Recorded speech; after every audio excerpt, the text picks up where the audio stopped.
un restaurant. Allez, on va filer. La mise en pêche c'est à 14h, donc il est 13h55, on a 5 minutes, on met ça à l'eau, on serre les freins et ça pêche.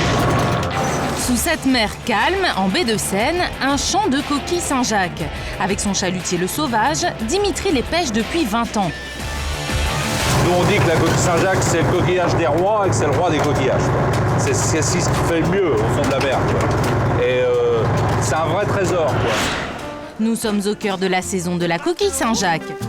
Depuis octobre, on peut les trouver fraîches sur nos marchés, entières et encore vivantes. Elle bouge, elle fait sa belle, comme un cœur qui bat. Difficile de résister, J'adore la coquille Saint-Jacques. surtout au moment des fêtes. C'est un produit frais, un produit de la mer. C'est la pleine saison, c'est maintenant qu'il faut en profiter.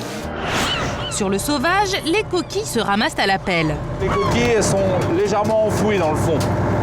Et donc nous on traîne des gros râteaux sur le fond pour défouir les coquilles et on a les poches métalliques sur l'arrière et les coquilles rentrent dans les poches métalliques.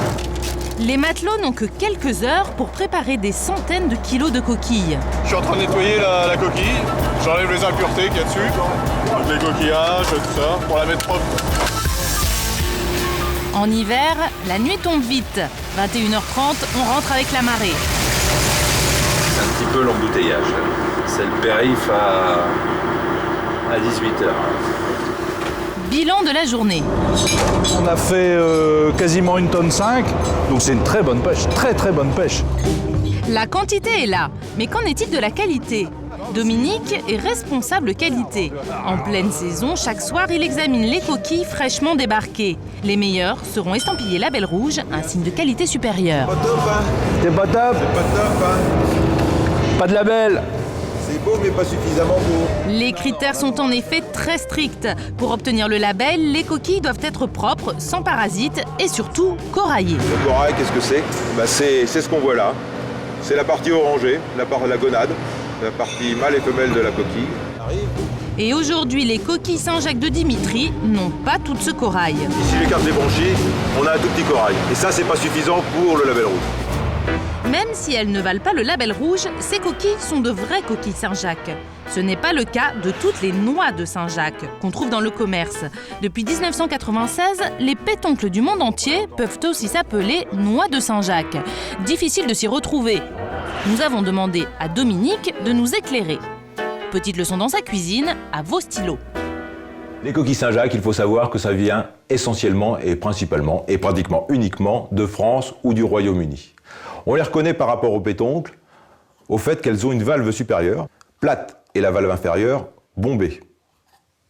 Au contraire des pétoncles, qui, eux, ont les deux valves bombées. Quand vous achetez des coquilles Saint-Jacques sous forme de noix, quand vous voulez être sûr d'acheter de la véritable coquille Saint-Jacques, ce que vous regardez, c'est le nom latin, le nom de l'espèce, c'est Pecten maximus.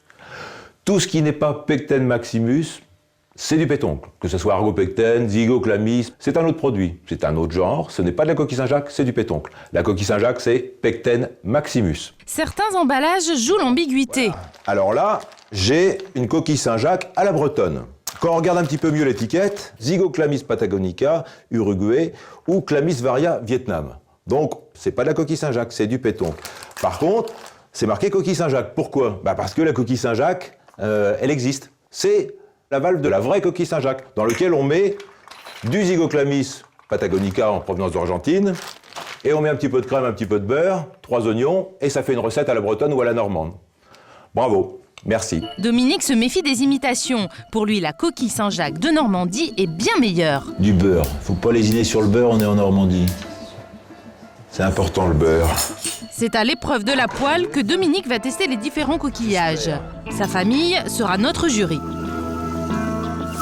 C'est un petit peu comme la côte de bœuf, il faut que ça soit bien pris sur le dessus et pas cru, mais... Non, pas cru quand même, mais moins cuit à l'intérieur. Dominique va tester des pétoncles du Chili et d'Argentine et des coquilles Saint-Jacques de Normandie et de Bretagne. Voici les prix auxquels nous les avons achetés. Notons que la coquille fraîche normande peut être moitié moins chère que la coquille surgelée bretonne. Commençons avec les pétoncles du Chili qui eux aussi ont du corail. Alors, la première assiette. Elles ignorent de quelle noix il s'agit. Elle a un goût de pas frais, vraiment pas frais. Le corail n'est pas mangeable parce qu'il a mauvais goût. Il a un goût de poisson pourri. Elle est vraiment pas bonne. Une note sur 5 ? Moi je mets J'ai dû mis 0,5. 0,5 aussi, ouais. Et moi j'ai mis 1. Bon, parce que... 0,6 de moyenne donc pour le pétoncle chilien. Je suis pas entièrement surpris parce que c'est pas quelque chose de haut de gamme, hein, c'est pas un super produit. Hein. Deuxième service, deuxième noix de Saint-Jacques. C'est parti. Une autre noix avec du corail. Ah bah déjà, elles sont plus belles. Hein. Elles sont plus belles. Hein. Alors là, elle est un peu sucrée. Oui, non? elle est plus sucrée, ouais. Plus caramélisée. Moi je dirais 4,5. Moi je dirais pareil, 4,5. Moyenne 4. Pas étonnant, c'était la coquille Saint-Jacques de Normandie. Troisième Très coquille. filandre, je trouve. Enfin, c'est... Le goût est pas hyper prononcé quand même. Non.